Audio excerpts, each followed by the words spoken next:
Hi friends, మీకు ఈ video నచ్చితే లైక్ చేయండి, సబ్స్క్రైబ్ చేయండి. కేదార్ దాత్ర ఇద్దరు పెళ్లి పనుల్లో చాలా బిజీగా ఉంటారు. అన్ని దగ్గరుండి చూసుకుంటూ ఉంటారు. యువరాజ్ని చూస్తుంటే ఎందుకో చాలా టెన్షన్ పడుతున్నాడు దాత్రి. ఏదో ఖచ్చితంగా ప్లాన్ చేసే ఉంటాడు అని అనిపిస్తుంది అని కేదార్ అనడంతో, అవును, నాకు యువరాజ్ వాలకం చూస్తుంటే అలాగే అనిపిస్తుంది. ఒక కంట కనిపెడదాంలే అని ధాత్రి అంటుంది. తర్వాత జేడీకేడీల ప్రాణాలు తీయటానికి ఒక ముసలివాడిలా కట్టుకొని రౌడీలను వేసుకొని ఆ యువరాజు వాళ్ళ పెళ్లిలో వచ్చేస్తూ ఉంటాడు. అలా ఎంట్రీ ఇవ్వడంతో యువరాజు మీనన్ దగ్గరికి వచ్చి మాట్లాడుతూ ఉంటాడు. తర్వాత పెళ్లి కూతురు అయిపోయిన మాధురిని చూసి కేదార్ చాలా చాలా సంతోషపడుతూ అన్నయ్య అన్ని పనులు దగ్గరుండి చూసుకుంటూ ఉంటాడు.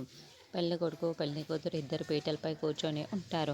అప్పుడే మీనన్ ఎంట్రీ ఇస్తాడు. యువరాజ్ నేరుగా మీనన్ దగ్గరికి, ఈ విషయం కోసమే వచ్చారా?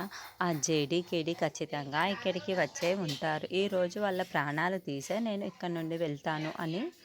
ఎందుకంటే నువ్వు మీ వీధిలో ఉన్న వాళ్ళందరినీ పిలిచావు కదా, ఖచ్చితంగా వాళ్ళిద్దరూ కూడా మీ వీధిలోనే ఉంటున్నారు కాబట్టి వాళ్ళు కూడా వచ్చి ఉంటారు యువరాజ్ అని మీనన్ చెప్పడంతో, అలాగే బాయ్, మీరు నాకు ఇంకొక కేదార్ అనేవాడు వాసుడుగా నాకు మాటిమాటికి అడ్డు తగులుతూ ఉన్నాడు. మీరు ఆ కేడీలతో పాటు ఆ కేదార్ ప్రాణాలు కూడా తీసేయాలి అని చెప్పడంతో, ఓస్ అంతే కదా, ప్రాణాలే కదా తీసేయాల్సింది, నేను చూసుకుంటానులే యువరాజ్ అని మీనన్ చెబుతాడు.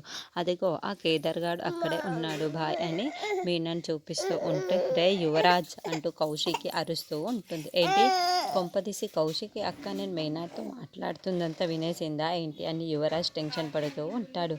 మరి కౌశికి ఎందుకు పిలిచింది అన్నది నెక్స్ట్ ఎపిసోడ్లో చూద్దాము.